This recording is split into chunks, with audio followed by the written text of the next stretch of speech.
So Transformers has been around for a while now in and of itself. It's been around for about 15 years. This is the seventh live action Transformers film. Again, kind of hard to fathom that we've gotten this far along with this Hmm. Transformers movie. A few years ago, they actually did a spinoff, a semi-spinoff film with Bumblebee. It was a prequel to the Michael Bay films, and this is technically supposed to be sort of a sequel to that Bumblebee film that came out in 2018, because this is also another prequel to those Michael Bay films. It takes place in the mid 90s, whereas Bumblebee took place in the late 80s. And again, this is also bringing in a new cast of people. Anthony Ramos and Dominique Fishback are newcomers to this franchise, but a lot of the notable voice actors that we've associated with some of those Transformers roles are back, such as Peter Cullen coming back once again as Optimus Prime. But they've also added a new host of voice actors like Michelle Yeoh, like Pete Davidson, like Hmm. Coleman Domingo, who are sort of coming in as new Transformers. And the last thing that I'll say in terms of context is also they added a very well known and a very beloved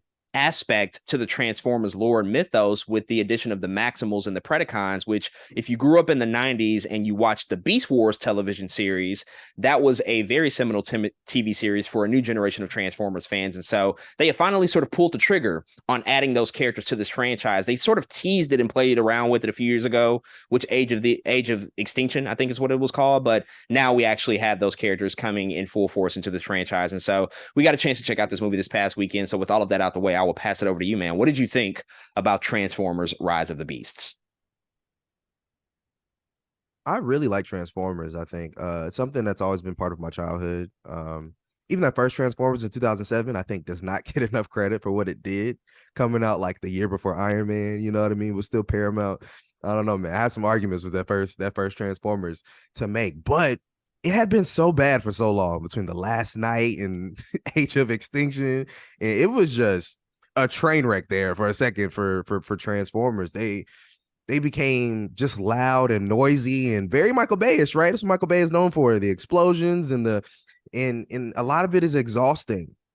And I think when Bumblebee came out, it wasn't just as exhausting as all those other movies were, because they actually decided to focus on something a little more homey, something way more grounded. There's not a ton of fights in Bumblebee. There really isn't. You know what I mean? And so it felt like, okay, this might be a good direction to go in. And I think Rise of the Beast is also, of course, playing on the nostalgia of the Beast Wars cartoon and all of those things. But it still feels to me more grounded than some of those other Michael Bay movies that we were getting that was just constant action. One thing I will always say about Transformers movies, for the most part, is the CGI is usually always fire, right? Like they look good. They always look good, but that's usually not the problems with these films. But what also happened in some of the Transformers movies is they were hard to follow visually, like with your eyes. Like you were like, what is happening here? What is going on? And what this movie gets a point for me, is having very coherent fighting within Transformers. Like I knew who was getting hit. I knew who was getting sliced. You know what I'm saying? I knew who was fighting. I have to give points to the movie for that, because I understood what was happening. And again, a lot of those other movies, you're like, okay, the action, this looks cool, but I have no idea what's going on. But Rise of the Beast kind of has that. I know what's going on. So the movie gets points for that. And so we come in here, man, Rise of the Beast. We're introducing Predacons and the Maximals. And I was pretty excited, man. I wanted to see Optimus Primal and Cheetor. Like I was pretty excited for a lot of that. And we do get them. But I feel like part of me feels like they could have just made a Predacon a Predacon and Maximum movie. You know what A I mean? Beast Like Wars movie, yeah. make a Beast Wars movie. And so I understand we love Optimus Prime. I understand we love Bumblebee. I understand all of those things. But I feel like they had another chance here to usher in just those, because the Beast Wars cartoon doesn't include Optimus Prime in Bumblebee in RC. You know what I mean? It's just the Predacons and the Maximals, and that's what makes it so fun. In the cartoon, Cheetor is like the funny guy. You know what I mean? Cheetor is like talking a lot and this and that, and they kind of give it to Mirage in this movie, which is fine. I actually really like Mirage in this movie. Mirage is one of the main characters. He's like Anthony Ramos's guardian in this movie. I actually liked him a lot in this movie, but we don't get that out of Cheetor, because they kind of gave it all to Mirage. That's kind of what it felt like to me in watching the movie. It's like Cheetor didn't get anything. You know what I mean? He was just kind of there in the movie. And so what I'm trying to say is it feels like there was too many Transformers in the movie, long story short. There was too much going on. We had to take care of Optimus. We had to take care of Bumblebee while introducing Optimus Primal, while introducing what was Michelle Yeoh's bird? Air Razor or Air something like that. Razor or whatever. Who again, that was actually kind of a cool character, and what they did with that character was not bad. It's just there was too much to think about on the Transformers side of things. I do like Anthony Ramos's character story. I thought it was pretty heartfelt, but there's just a lot. There's a lot. And in saying that though, a lot of it felt like the Transformers movies we had seen before. There's a human that has some kind of peril that needs to find themselves somehow, and there's a big war between Transformers happening. That's the movie, you know what I mean? And I think they had an opportunity to try to switch stuff up here, which I thought they were doing at first. You know, there was a moment I was like, okay, we're here. I like what we're doing. And then by the end of it, you're like, dang, man, it was like a little disappointing because you feel like they sunk back into the seat a little bit because it felt like they were going different ways. There were some darker moments in this one that I wasn't expecting, some things happening that I wasn't expecting. And then it's just like, damn, it's just Transformers all over. You know what I mean? It's just like, it was very frustrating to watch, I think, in that sense. What I will say, I think it was a fine outing, though. I enjoy watching it. There is a ton of cheesy moments in this that I did not like. I rolled my eyes a couple times in the theater. Like, y'all did not just do this. Jordan knows exactly what I'm talking about. It's just like, why did y'all decide to put this in the movie? But it made me laugh, don't get me wrong, but not for good reasons. It was just like, this is ridiculous. No, don't do this.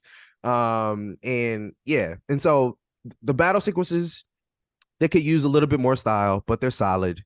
The movie, again, it just falls into a lot of the same shit we've seen before, unfortunately. And I was hoping for more. I really was, but not a high bar. It's better than Age of Extinction. It's better than The Last Night, and I will give it that. I really will. And for me, it does feel like something. It could be the start of something. I will also give it that. It does feel like it could be the start of something because Bumblebee was good to me. This is fine to me. This isn't a train wreck to me. I feel like there's still something on the table, and they still could do something with this. But man, it is this Transformers franchise, man. It's been weird for a long time, and I thought, we'll have to see what happens from here on out, but I was looking for more and I didn't necessarily get more, but I left saying, okay, that was okay. So Transformers, another franchise, I will be upfront and honest that I am just not a huge fan of in terms of the live action movies. I did grow up a big Transformers fan, watched the original animated movie from the 80s a lot, watched the Beast Wars series. There's a lot to really hold on to in terms of this franchise that sort of captivated my imagination when I was a kid. And so I had a lot of affection for it. When that first Transformers movie came out in 2007, at that age, I loved it because my taste hadn't fully formed yet in cinema.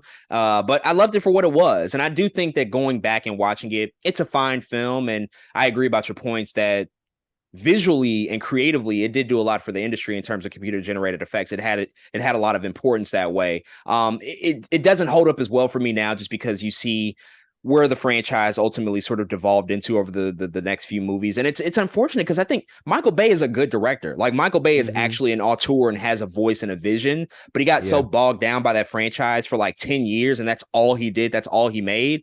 He just made a lot of bad movies. And I just don't like those movies really at all. There was even a point in the second movie where there's like a Transformer who has testicles, like his balls are dangling on screen. It's just like, what the hell? And a lot of that is due to the fact that they were undergoing a writer strike at that moment. So creatively, it just did not hit the mark. But then the third and the fourth one and the fifth one, like these movies are just not that great. Bumblebee comes out a few years ago and was invigorating, and it scaled the story down. It focused just on Bumblebee and this relationship with Haley Steinfeld's character. It was a period piece. It definitely had a lot of heart and a lot of affection. And I think that that's actually the best movie that they made in terms of the live action outings. Like there's actually a lot to connect to with the Bumblebee story and making it a little bit more intimate and more focused. So coming into Rise of the Beasts, that fact that they were sort of, again, doing another period piece, but then also introducing those characters from Beast Wars got me actually a little bit excited. Like we might be hitting a stride for the Transformers live action franchise. Unfortunately, after watching Rise of the Beasts, that's just not the case, at least for me. This was a pretty disappointing experience, and it felt like more of the same out of what we've gotten out of Transformers for the better part of 15 years. I think that this is a notable step down from Bumblebee. All the heart, all of the energy, all of that John Hughes sort of aesthetic in nature that they were going after with that movie is just completely absent here. And of course, they're going after different aesthetics here. This is supposed to be set in the mid-90s, and we're focusing on an Afro-Latino character and also Dominique Fishback, a black woman. So there's a lot of hip-hop energy that's infused into this movie, which for the first 15 or 20 minutes kind of feels like that. But outside of them just slapping on some hip-hop tracks from A Tribe Called Quest or Biggie or Nas, like, this doesn't feel like the 90s at all. It's just like, okay, we just made a soundtrack that has like some of the greatest hits from 1994, but nothing else actually makes it feel like it's in the 90s. And so I felt like they kind of failed in that respect. Anthony Ramos and Dominique Fishback, I know we're not necessarily here for the humans, but they are like the two primary characters that we follow. Anthony Ramos, I think, does a really, really good job here. I like him a lot as an actor. Obviously, he's done some really incredible work with Hamilton and even more recently within the Heights. And I think with the story that he's given, he absolutely excels. There's a lot of stuff that you can connect to with him and his family in the story. I think Dominique Fishback is severely underutilized. I don't know why she's really in this movie. She's in this movie to basically move the plot along, but we don't know anything about her. We literally know basically an iota of information about her character. Like, they don't dive into her at all, which I know for a lot of people, you want to see the Transformers and spend more time with them. I totally get that.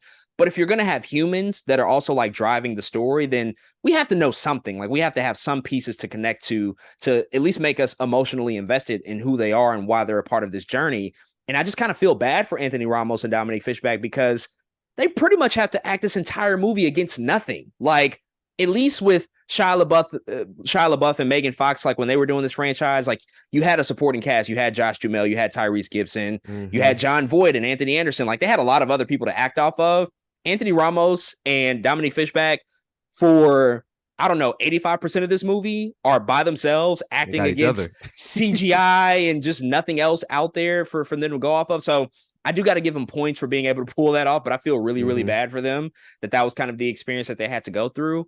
And then the Predacons and the Maximals, them being in this movie, you said a lot of it. It was just a letdown. There just wasn't enough time given to them. There's really not too much of a reason for them to be here besides it being a gimmick, besides it being the one thing that they can make to hopefully try to propel this movie to feeling somewhat different than those other 5 live action Transformers movies. But they just don't do enough to make them feel all that different. And then you get to the end of the film, which most of it takes place in Peru, and the final battle is just on a gray, open battlefield that looks like nothing. It very much resembles like the gray, dusty slodge of the final battle of Avengers Endgame, but it doesn't have any of like the really good moments. It's just like a bunch of visual noise. And I think that I've just finally accepted that the visual cinematic language of the Transformers movies just does not work for me. Even though it is more legible here than the Michael Bay movies, it just doesn't work because I just don't emotionally connect to it. Just a bunch of cars or beasts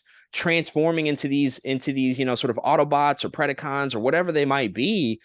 It's just not working. And there's not enough newness here to make it feel fresh and to make it feel all that different than what we've seen for such a long time now. And the story is just like the same as it's been before. There's a MacGuffin that they're chasing after. And if they don't get it, the world is at peril and all this just random shit. And they can't go home. And I was even excited about Unicron being here because that felt like they were taking a lot of the stuff that happened in that original animated movie. But it's just like, it doesn't work. It just does not work for me. So I was pretty let down by this, which is not saying that much because my expectations weren't that high, but again, based off of what we got with Bumblebee a few years ago, I was like, oh, they might be on to something. So that's kind of where we are with the Transformers franchise. We talked about this in our immediate reactions. There is a stinger at the end somewhat that teases the future of what this franchise might look like, and it seems like they're gonna try to go after a crossover event, I suppose, with another notable franchise. Does that potential project get you excited, if we're being honest here, just based off of where we are with the Transformers franchise and just kind of based off of the status of that other franchise and where it's been? I don't think it's necessarily been the most successful in and of itself either. And we're kind of dancing around talking about it, but Yeah. be that as it may, I mean, are you looking forward to the prospects of what that might result into in terms of a potential crossover movie?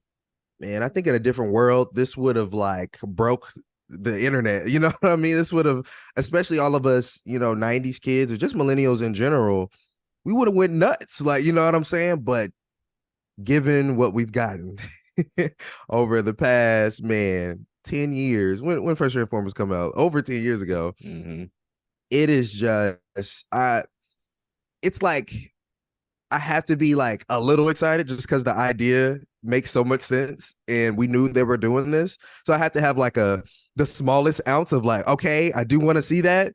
But like the rest of the 95% is like, no, like what are y'all doing? Neither one of these things has been working. No. And like you said, as a crossover event, you try to put two things together that does not work out. I mean, maybe it's like negative and negative makes a positive somehow. You know what I'm saying? Like maybe, maybe that's what, but it's just not looking up because neither one is doing what they're supposed to do, especially given how big of properties they are. You know what I'm saying? And so yeah, it's hard for me to say that I'm excited for it. Again, I have to be like, okay, it's an idea there. But given everything else, man, it's just like it almost sucks that they told me that. You know what I mean? It's almost like it makes me more sad that they're going in this direction because of everything we've got. It's like, oh man, more disappointment is on the way. But I'll be there to watch it to watch it anyway. So yeah, we'll have to see. Yeah, the bottom line is if these franchises made better films, then this would be something to be excited about. But they have not. Exactly. They've not succeeded at that front. And if this was maybe an animated project that was coming out in the late 90s, it could be incredible. It could be amazing, but we're just not in that reality. I will mention that outside of that and what that might ultimately result into, there is an animated Transformers movie coming out. I think either next year or in 2 years that they just announced. It has a really impressive voice cast. I'm actually excited and enthusiastic about that just because animation, it's pretty clear that I think that this all just works in animation better, at least for me, in terms of Transformers and how they communicate these films. The live action stuff I'm just kind of out on. But I'm really looking forward to that animated movie because this is going to be the first like major one that they've done in a really, really long time in terms of like a feature length movie, maybe since the 80s, since that one came out. I know they've done a lot of series, but a feature length movie, that could definitely be something that's really, really cool and inventive and can just, sort of reinvigorate where the Transformers are in our current sort of pop culture landscape. But we'll have to see when that film ultimately comes out. But folks, those are all of our thoughts on Transformers Rise of the Beasts. If you've checked out this movie, hit us up and let us know what you think.